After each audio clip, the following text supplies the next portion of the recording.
بسم اللہ الرحمن الرحیم۔ السلام علیکم، میں سمیع ابراہیم آپ کا میزبان خبروں تجزیوں کے ساتھ حاضر خدمت۔ آپ دیکھ رہے ہیں ہمارا سوشل میڈیا سمیع ابراہیم آفیشیل۔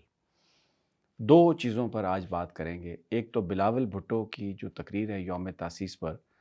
جس میں انہوں نے کہا ہے کہ سیاسی استحکام تو آنا ہے، چاہے ڈائلاگ سے آئے چاہے لاٹھی سے آئے۔ اس پر بات ہو رہی ہے، بڑی ایک افسوسناک یہ سٹیٹمنٹ کہ بھٹو کا نواسہ سیاسی استحکام لانے کے لیے لاٹھی کی بات کر رہا ہے۔ یہ میں تفصیل سے اس پر بات کروں گا۔ اور دوسرا، ڈی چوک پہ کیا ہوا، حکومت کی حکمت عملی کیا تھی۔ ایک بہت ہی سہیل وڑائچ ایک ایسا نام ہے صحافت کا، نون ہے، لیکن ابھی جو ان کا آج کا جو کالم ہے اس پر میں بات کروں گا۔ اس میں جو انفارمیشن ہے میں اس پر بالکل یقین کرتا ہوں، اس لیے کہ اگر محسن نقوی صاحب جو وزیر داخلہ ہیں، ان کے نزدیک اگر پوچھا جائے سب سے نزدیک صحافی کون ہے تو وہ سہیل وڑائچ ہیں، اور اگر یہ بھی پوچھا جائے کہ آصف زرداری صاحب جب لاہور میں ہیں تو ان کے دسترخوان کے مستقل ممبر کون ہوں گے تو وہ بھی سہیل وڑائچ ہے۔ تو اس لیے یہ جو گفتگو انہوں نے کی ہے، جو کچھ لکھا ہے، وہ بالکل ایک انہوں نے ایک جو حکومت کی سائیڈ پہ جو کچھ ہو رہا تھا وہ بیان کیا ہے۔ میں وہ بیان کروں گا، اور اس کے ساتھ میں تھوڑا سا اس کے اوپر جہاں جہاں انہوں نے کوئی چیز ایسی کہی ہے جو میں سمجھتا ہوں کہ مزید اس میں ایلیبوریشن کی ضرورت تھی یا وہ ایسے ہے، وہ بھی میں آپ کے سامنے رکھوں گا، اور بالکل ایک پیورلی جو انہوں نے بات کہی ہے اس کا میں تجزیہ آپ کے سامنے رکھتا ہوں۔ سب سے پہلے بلاول بھٹو صاحب نے یہ کہا کہ استحکام لانا ہے اور لاٹھی سے لانا ہے، اور ساتھ انہوں نے یہ کہا کہ اسلام آباد میں جو کچھ ہوا وہ درست ہوا، اور اگر کوئی سیاست جو ہے جماعت سیاسی فیصلہ نہیں کرے گی، سیاسی کام نہیں کرے گی تو اس کا جواب بھی پھر غیر سیاسی ہوگا۔ میری سمجھ سے بالاتر ہے کہ بھٹو کا نواسہ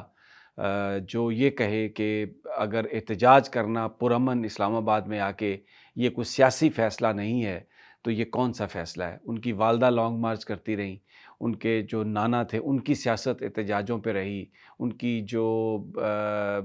نانی ہے ان کی پولیٹکس جو ہے وہ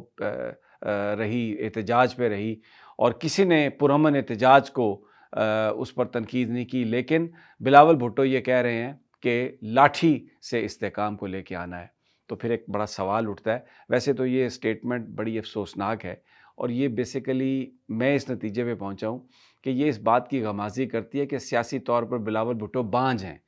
وہ کوئی ایسی سیاست نہیں کر سکتے جس سے کوئی عوام کو فائدہ ہو۔ ان کی جو سیاست ہے اس کی نہ کوئی شروعات ہے نہ کوئی اس کی اختتام ہے، ابھی تک انہوں نے کچھ نہیں سیکھا، اور جو انہوں نے بات کہی وہ تو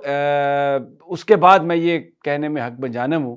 کہ میں یہ سمجھتا ہوں کہ پیپلز پارٹی کے اندر اگر مستقبل ہے کسی کا تو وہ آصفہ بھٹو کا ہے، جس نے عرب ٹائمز پر انٹرویو دیتے ہوئے یہ کہا کہ اگر عمران خان کی زندگی کے حوالے سے کوئی کنسرن کا اظہار کر رہا ہے اور عمران خان اگر بات کر رہے ہیں تو اس کو ڈسمس نہیں کرنا چاہیے، اس کو سنجیدگی سے لینا چاہیے۔ لیکن یہاں پہ بلاول بھٹو نے جو بات کی ہے، توقع نہیں کی جا رہی ان سے، لیکن بہت ہی ایک افسوسناک، میں گھٹیا اس لیے نہیں کہوں گا کہ پھر پیپلز پارٹی والے بھڑک جاتے ہیں، پھڑکنے لگ جاتے ہیں، لیکن انتہائی لوئسٹ لیول کی یہ گفتگو انہوں نے کی ہے۔ بلاول صاحب، لاٹھی سے اگر استحکام آنا ہوتا تو جو آپ کے نانا کو لاٹھی لگی تھی، جس کے بعد لوگوں کو پھانسیاں دی گئیں، جس کے بعد لوگوں کو کوڑے برسائے گئے، لاٹھیاں ماری گئیں، تب استحکام آ جاتا۔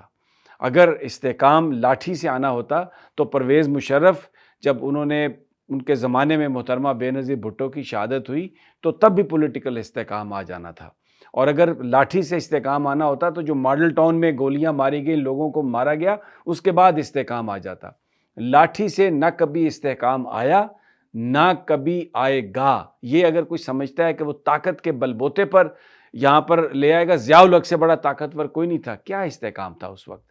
کیا لوگ کس طرح زندگی گزار رہے تھے پاکستان میں، سسک سسک کر، اور کیسے لوگوں کو مارا پیٹا گیا اور سب کچھ کیا گیا۔ تو یہ لاٹھی سے استحکام کی بات، آپ سیاسی طور پر بلاول بھٹو صاحب آپ نے اپنے آپ کو زیرو کیا ہے، اور چاہے آپ اپنا وزن زیادہ کریں، چاہے آپ اپنا وزن کم کریں، چاہے آپ جس طرح کے مرضی جیکٹیں پہنیں، جو مرضی آپ چیخو پکار کریں، آپ کی سیاست میں یہ بالکل بطور صحافی میں یہ سمجھتا ہوں کہ کوئی بلاول بھٹو کی سیاست نہیں ہے.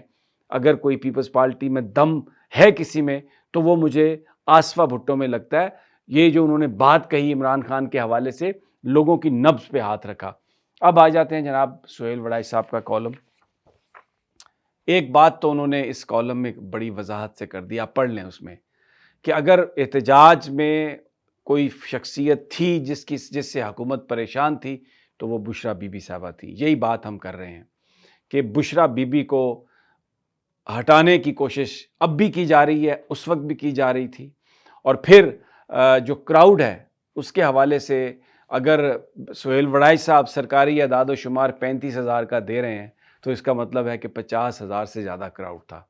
اور ماضی کے اگر دھرنوں کی, احتجاجوں کی اگر آپ اس کو کمپیریزن کر لیں تو فرق صرف بشرا بی بی کا ہی تھا جو لے کے آئیں. اور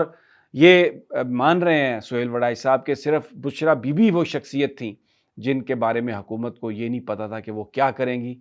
کیونکہ وہ کمپرومائز نہیں تھیں, کیونکہ وہ کسی سے رابطے میں نہیں تھیں, کیونکہ وہ صرف عمران خان کی جو ہدایات ہیں ان پر وہ عمل کر رہی تھیں, کیونکہ انہوں نے لوگوں کو یہ ورکرز کو یہ بتایا تھا کہ آپ آئیے اور ہم عمران خان کو رہا کروا کے لائیں گے. اور سہیل وڑائی کے کالم سے یہ بھی پتہ چل گیا کہ جھانسا دیا گیا ان کو یہاں سے نکالنے کے لیے تاکہ وہ ہیرو نہ بن سکے. وہ کہتے ہیں کہ جب ان کو لے جایا جا رہا تھا تو پولیس نے انہیں سپاٹ کیا. بشرا بی بی صاحبہ نے بھی یہ کہا کہ علی امین گنڈا پور نے یہ کہا کہ سر مجھے راستہ چاہیے,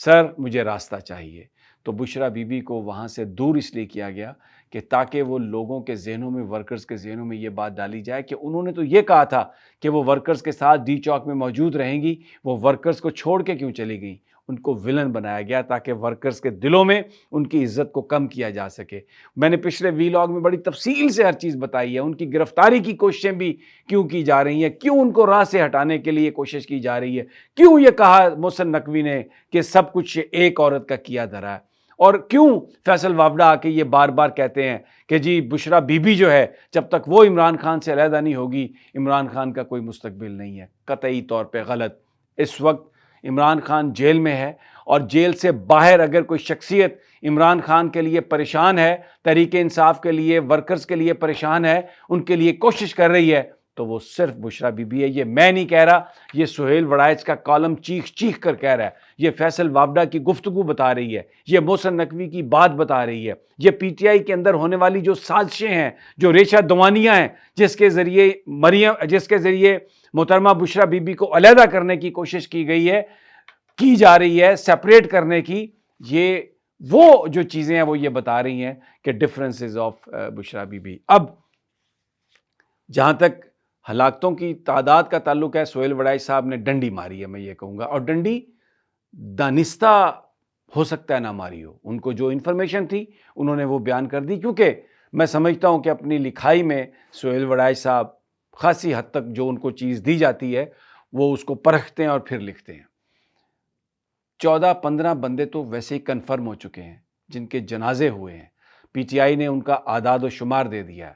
بہت ساری میتیں ایسی ہیں جن کو دینے سے پہلے یہ لکھوایا جا رہا ہے کہ جی یہ ایکسیڈنٹ میں یہ موت ہوئی اور اس لیے ان کو میت دی جا رہی ہے. اور اب آخر میں اگر کوئی یہ سمجھتا ہے کہ طاقت کے نشے میں لاٹھی سے, جو بلاول بھٹو نے کسی کی زبان بولی ہے, کیونکہ اس کی اپنی کوئی زبان نہیں, اس کی اپنی, اسی لیے میں نے کہا کہ اس کا کوئی فیوچر نہیں, جو ایک زومبی بن جائے, جو ایک روبوٹ بن جائے, جو پٹ پٹ پٹ پٹ جو اس کو بتایا جائے وہ بولے, وہ لیڈر نہیں بن سکتا. لیڈر وہی بن سکتا ہے جس کی اپنی ایک اوپینین ہوتی ہے, جس کا اپنا ایک انالیسس ہوتا ہے, جس کی اپنی ایک سوچ ہوتی ہے. تو وہ جس نے بھی کہا, جو بھی انہوں نے بیان کیا, طاقت سے اس تحریک کو نہیں دبایا جا سکتا. آرٹیکل جو مرضی ہو فوج کے حوالے کر دیا آپ نے, اسلام آباد, جو مرضی آپ کر لیں. یہ آنے والے دنوں میں جو میں دیکھ رہا ہوں, جو میرا انالیسس ہے,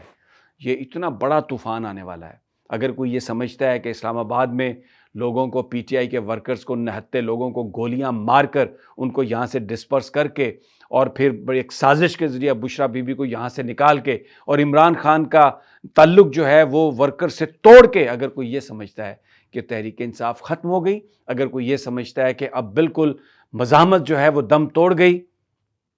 احمقوں کی جنت میں رہ رہے ہیں آپ. بہت جلد آپ کے لیے بہتر ہے کہ جلد از جلد ریئلٹی کی دنیا میں واپس آ جائیں. آپ کے لیے بھی بہتر ہوگا اور اس ملک کے لیے بھی بہتر ہوگا.